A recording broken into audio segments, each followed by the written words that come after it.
Yeah, so you've heard a lot about Eshimosh already. So I will not talk so much about the kind of context. I mean, as you know, we have 12,000 people roughly living in this area. Project takes place in the upper citadel part of the city or town. And it's a place that's mainly populated by it's kind of older people. 28% are over of the whole town, all of Estramos are over 65, and most of them living up here. So it's a place that young people don't really have a sort of connection to, and also these old people don't really have so far a place to celebrate or practice or to appreciate their traditions.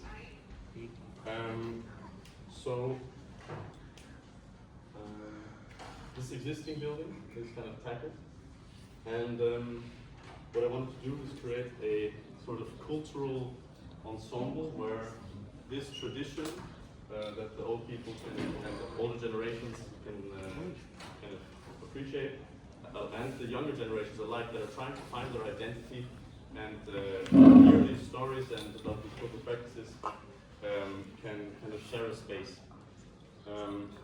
For instance, to celebrate kind of the traditional Portuguese music, there's a type of song there called Cante Alentejano, and it's even UNESCO protected.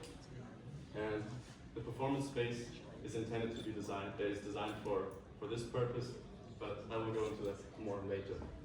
I call my project Ascension, which is in the Alentejo dialect, a saying that kind of the owners of taverns used to say, hello, come on in and have a seat. So welcome. And that's kind of the spirit of the project. So as you can see, the buildings are, they took this existing Casa das Fardas, which was a uniform storage and military bakery, and in order to honor the existing, kind of mimicked this volumetry and shifted it and twisted it to match the contours of the historic walls. This creates the new kind of axis that's already been started but never completed, and also kind of reactivates this circulation by also creating a nucleus, a little place to be, a little plaza. The existing building, the Casa das Fardas, will be reactivated as a tasca, which is a kind of wine tavern. And I tried to keep the changes as minimal as possible, and also to honor the history of this building.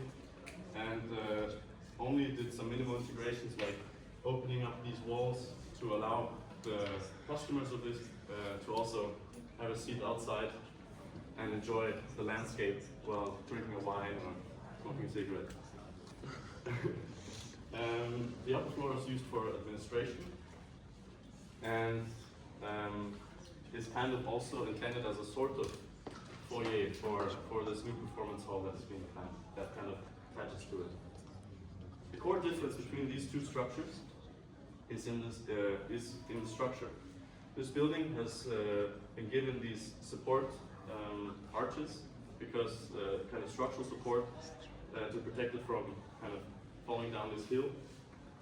And this building, that is kind of the new one that's being planned, has its own sort of structural support, but in the sense, because of the material that was part or kind of the core of our semester, which is adobe. In order to construct adobe at this height of 8.5 meters, it does not seem so economically viable if there isn't enough structural support and if there is the risk, especially in a seismic area like Portugal, that this will collapse. Because usually if there's an adobe building and it collapses, you can reconstruct it. It's usually a single story and it's not that big of an issue, but with such a big project, it has to really, even if the seismic risk isn't so high, it has to be kind of sturdy.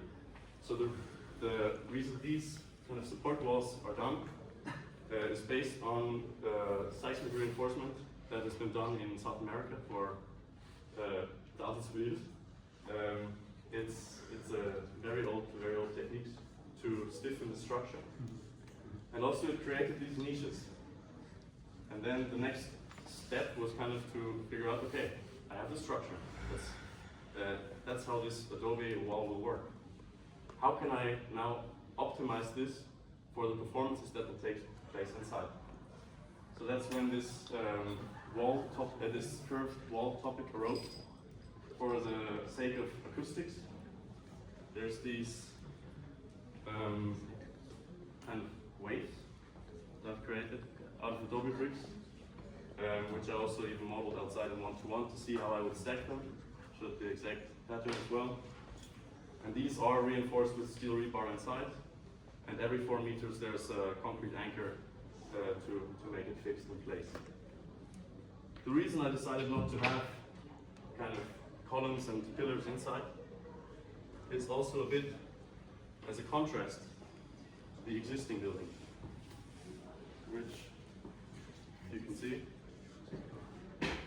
has a lot of structure inside. And in order to kind of show, I felt that this is not exactly ideal for a modern performance space for choral song, like the Kanter and the Jan. So I decided to keep it an open hall, where there's no no columns inside.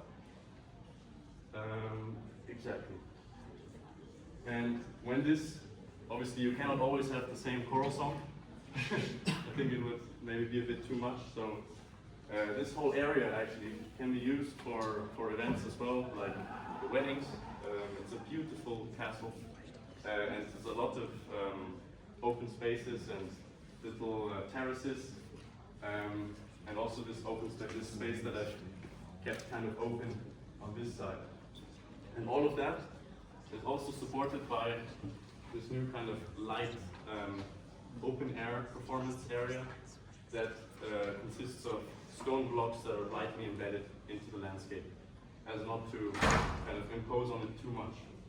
But I felt it was the right move to put the kind of open air stage there, because the historical facade, when I visited the place, I kind of fell in love with it, so I thought it would be really nice to give this the attention it deserves and create it as a backdrop for these performances. And these performances will also be from kind of singers, but I even imagined it could be used for buskers and used also as a kind of public hangout spot when there's no performances going on. Likewise, it's also a great place for the performances within the performance hall, in the breaks. It's a lovely place to hang out. And also here you have a great view of the landscape and also a great view of the sunset. And by creating this tribute, I also create a new axis, a staircase that leads down, a new path here, where you have a fantastic kind of view of, on the one hand, the old structure, the new structure, and also you look down into the landscape and see this very light construction kind of pairing them together, because I felt this was the only sensible thing to do when you're dealing with something historic and adding something new and doing something that's quite similar in volumetry at least. So that was the intention behind that. And the windows, just a small detail, also were done later at the time to Usher, you can see it here, paying homage kind of to the arrangement of the windows in the existing. But then again, following that design language of kind of the rounded shapes, which the brick is quite fond of and does quite well, and using that. And then these waves are topped off with kind of Catalan bolts, something that's also somewhat common in that area. And the structure above and also between the bolts is between steel beams that,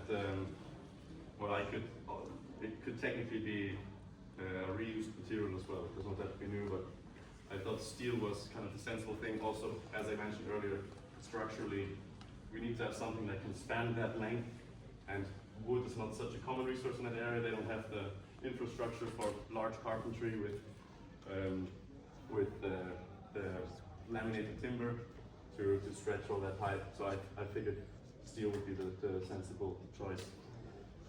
And I think that's just about it for my presentation.